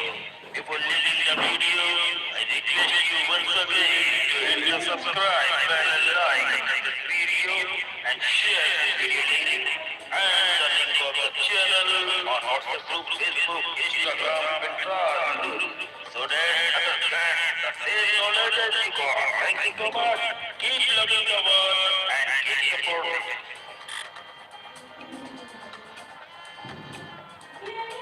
Napoleonic era and 19th century turmoil. In 1808, Napoleon invaded Spain, installing his brother Joseph Bonaparte as king. Spanish resistance, supported by Britain, led to the Peninsular War, one of the bloodiest chapters in Spanish history. The war devastated the country, but fostered a sense of national identity. The liberal Constitution of 1812, drafted during this period, marked Spain's first experiment with constitutional monarchy. However, the 19th century remained unstable, with power alternating between monarchies, republics, and dictatorships. Spain also suffered massive colonial losses by Cuba, Puerto Rico, and the Philippines. 20th century, dictatorship and democracy.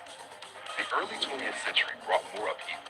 King Alfonso III faced growing unrest, leading to the establishment of the Second Spanish Republic, 1931 to 1939. Political divisions between left-wing Republicans and right-wing nationalists erupted into the Spanish Civil War, 1936 to 1939.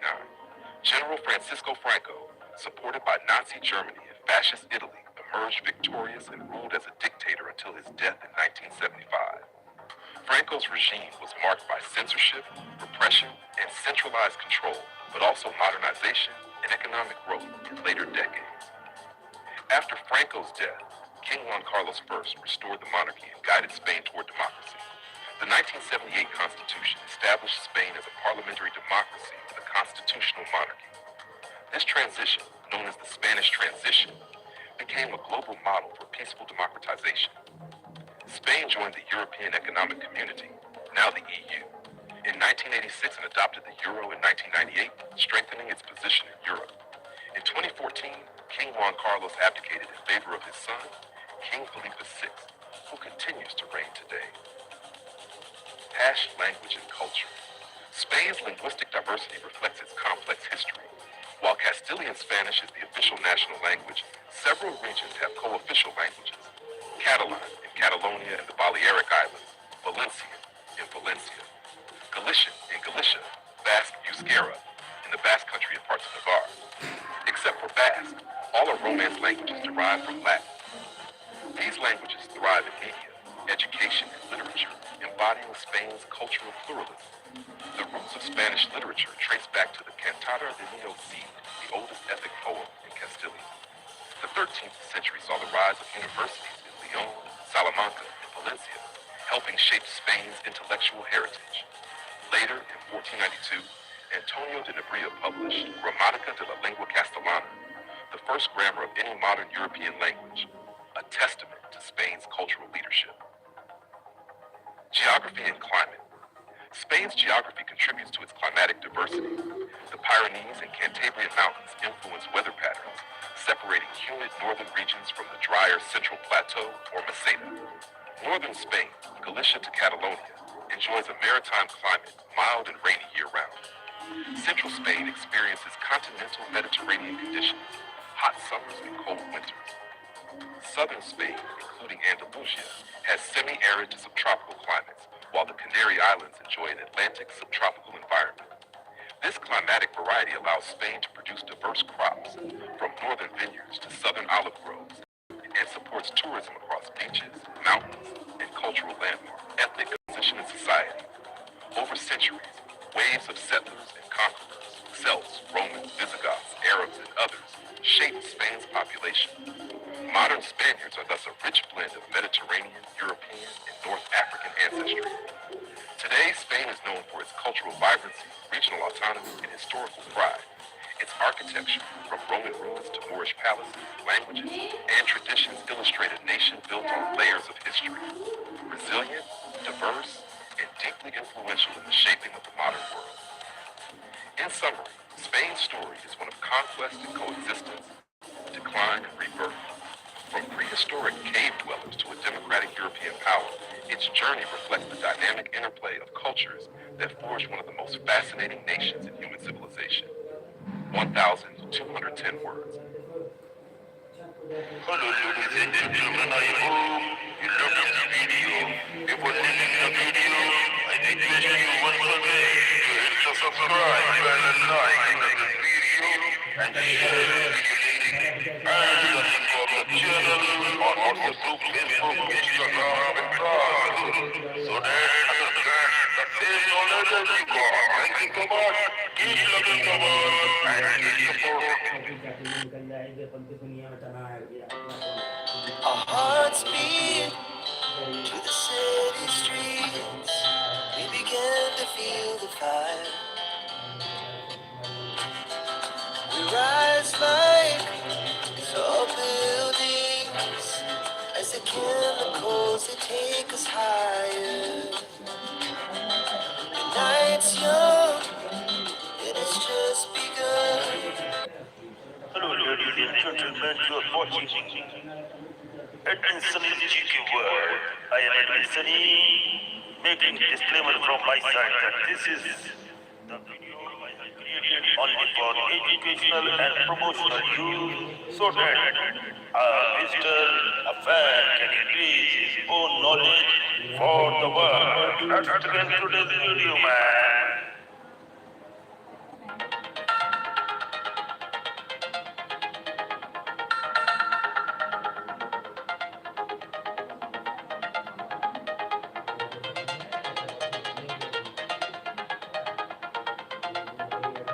Architecture, purpose, and cultural significance.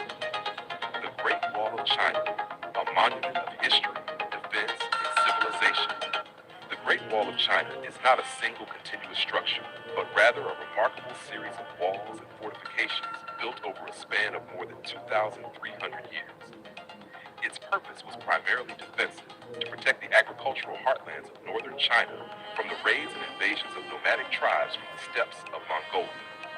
Beyond its practical function, however, the wall became a powerful symbol of Chinese unity, strength, and endurance. Declared a UNESCO World Heritage Site in 1987, it remains one of the most iconic landmarks of the human civilization. Early construction, fragmented walls of warring states, 7th century BCE to 3rd century BCE. The story of the Great Wall begins in the 7th century BCE, when China was divided into small rival kingdoms. These states were constantly threatened not only by each other, but also by nomadic groups from the north, such as the Dong and the Xiongnu. Chu State, one of the first to build defensive barriers. It created the so-called Square Wall, designed to protect its northern capital and territory.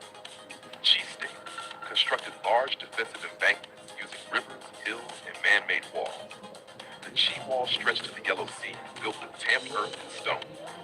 Yan State erected two defensive lines, the Northern Wall and the Yishui Wall, against nomadic threats in rival states like Qi and Zhao.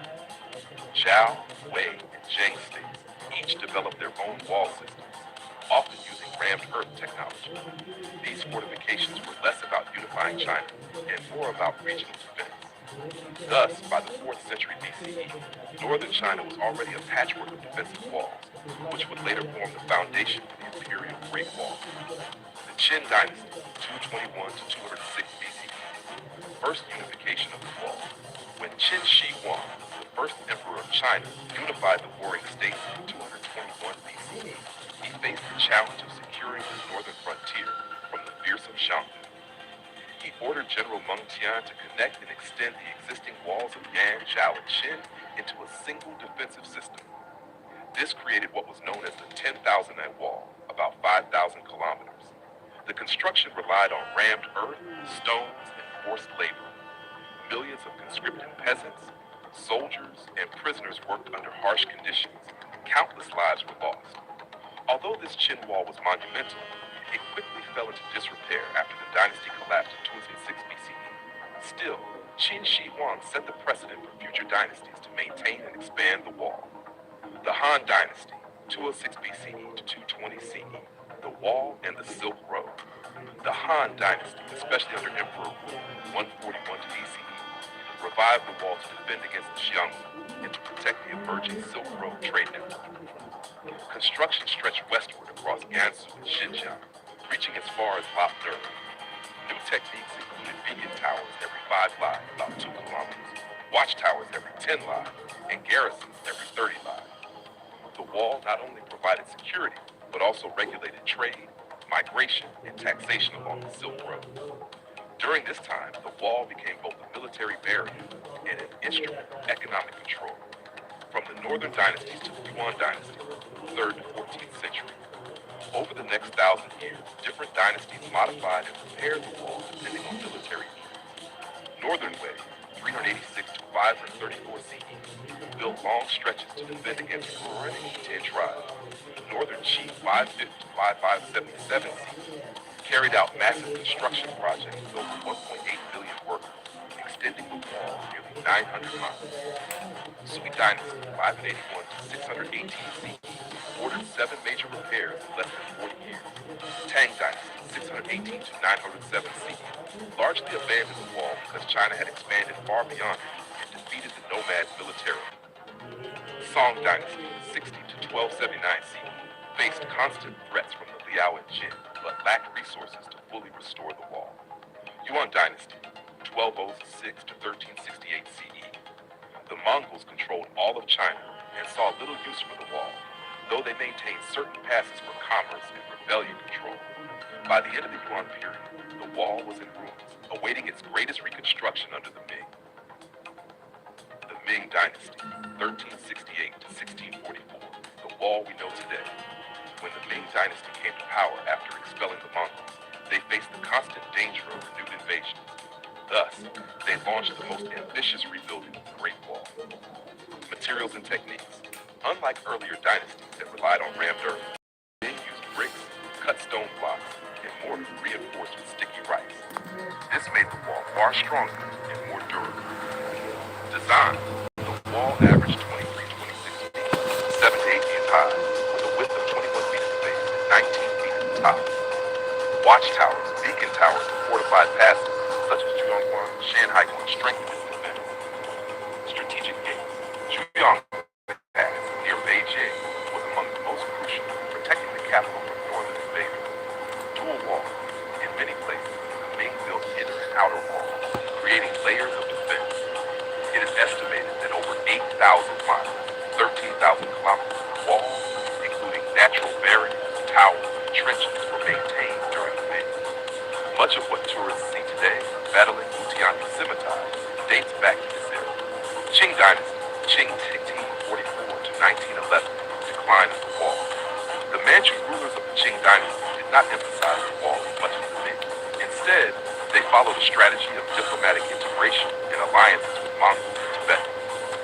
As the empire expanded deep into Central Asia, the wall lost much of its military significance. It gradually decayed, though certain sections were repaired for local defense and symbolism.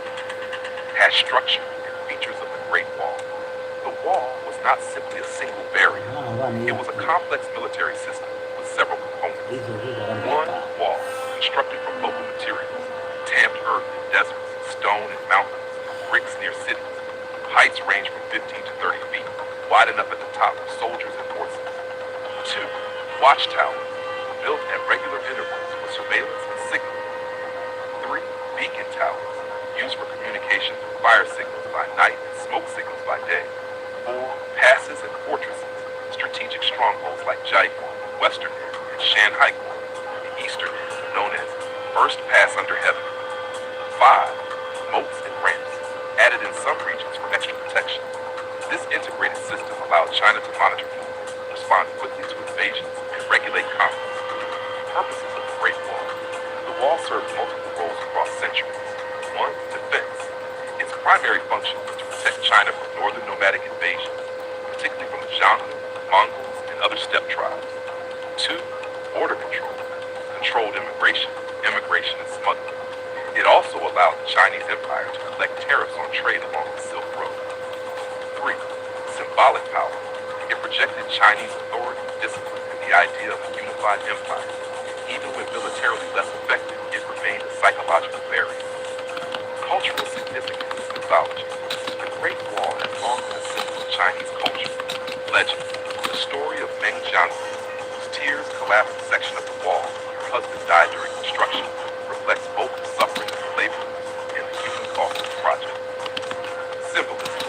By the 20th century, the wall became a national icon, representing resilience and pride. Mao Zedong famously declared, "He who has not climbed the Great Wall is not a true hero." Tourism. Today, reconstructed sections like Badaling attract millions of visitors annually. Preservation and challenges. Despite its fame, large portions of the wall have eroded or disappeared due to natural weathering, neglect, and human destruction. During the 20th century, some villages dismantled wall sections to use bricks for houses. Since the 1980s, however, conservation efforts have increased. UNESCO Heritage, 1987, gave it global recognition. Restoration projects at Mutianyu, Scimitar, and Jiayuguan have revived major sections. Laws now protect the wall from further damage, though illegal construction and tourism pressures remain challenging. Conclusion. The Great Wall of China is far more than just an ancient barrier. It is a living chronicle of Chinese history, stretching across dynasties, cultures, and landscapes. Built through the sweat and sacrifice of billions, it embodies the themes of defense, unity, endurance, and identity. From its fragmented beginnings and warring states to the grandeur of the Ming Dynasty, the wall reflects the evolution of Chinese civilization. While it could not always stop invasions, it stood as a line of resistance, a regulator of trade, and a symbol of cultural pride. Today, the Great Wall continues to inspire awe as one of the greatest architectural achievements in human history. Standing on its ancient stones, one feels not only the centuries,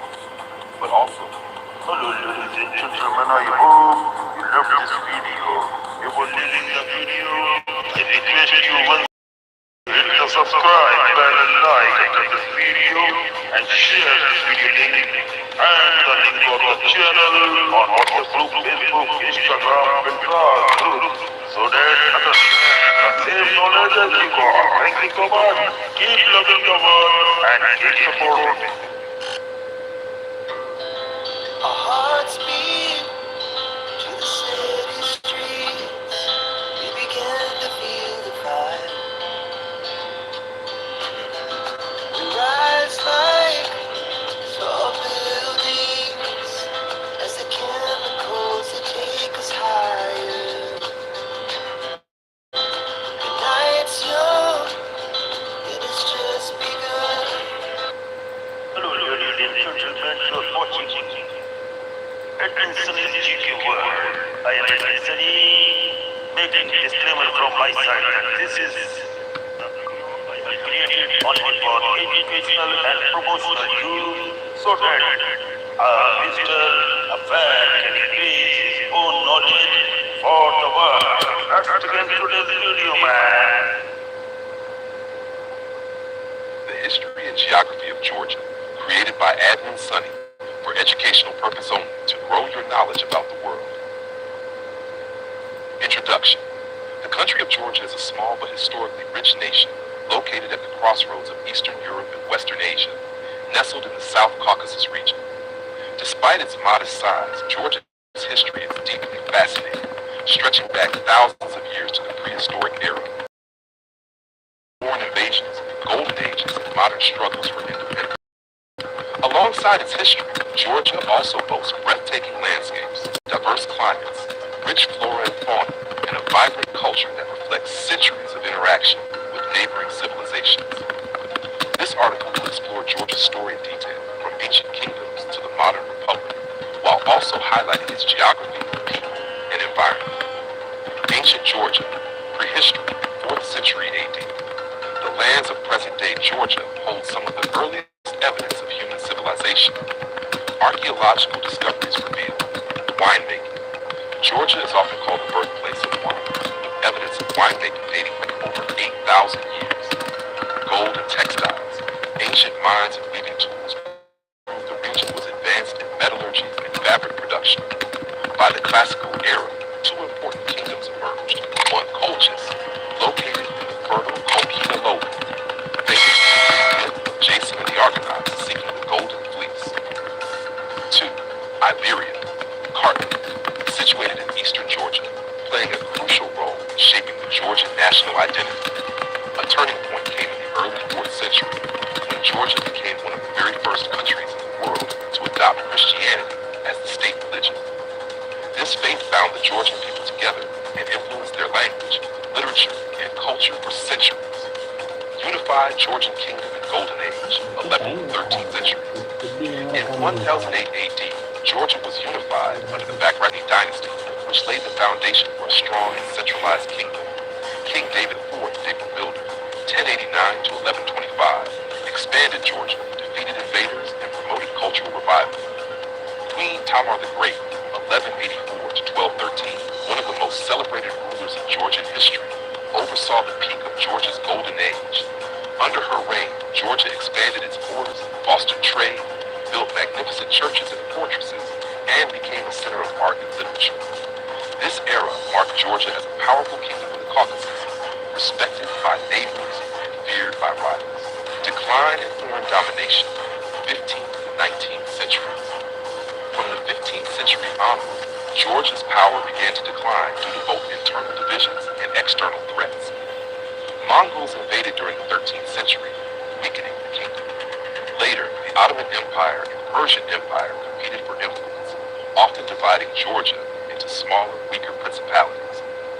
By the early 19th century, unable to resist stronger powers, Ladies and gentlemen, I'm sure that keep on enjoying the videos for my God. Georgia gradually came under the control of the Russian Empire. In 1801, eastern Georgia was officially annexed, followed by other regions in later years. Brief independence in Soviet era, 20th century. The 20th century brought dramatic changes. After the Russian Revolution, 1917, Georgia declared independence in 1918 and established the Democratic Republic of Georgia. However, this freedom was short-lived. In 1921, the Red Army invaded, and Georgia was incorporated into the Soviet Union. During the Soviet era, Georgia developed industries, education, and infrastructure, but political freedoms were suppressed. Modern Georgia, 1991 present. As the Soviet Union collapsed, a strong independence movement emerged in Georgia. On April 9, 1991, Georgia declared independence. Since then, the country has faced significant challenges. Internal instability in the 1990s. Conflicts with Russia, particularly in Abkhazia and South Ossetia, regions that remain disputed to this day. Despite these challenges, modern Georgia has rebuilt itself as a democratic nation, aiming for closer ties with Europe and the West while preserving its unique traditions. Physical geography of Georgia. Although small, Georgia's geography is incredibly diverse. Relief and terrain. Colchita lowland, west, fertile plain, historically colchis, rich in agriculture. Caucasus Mountains, north, snow-covered peaks, natural defense barrier. Lesser Caucasus, south, rugged highlands. More than one-third of Georgia is covered with forests, while rivers and gorges create dramatic landscapes. Climate. The climate varies by region. Western Georgia, humid subtropical, warm winters and heavy rainfall, 40 to 100 inches annually. Eastern Georgia, more continental, with drier winters and hot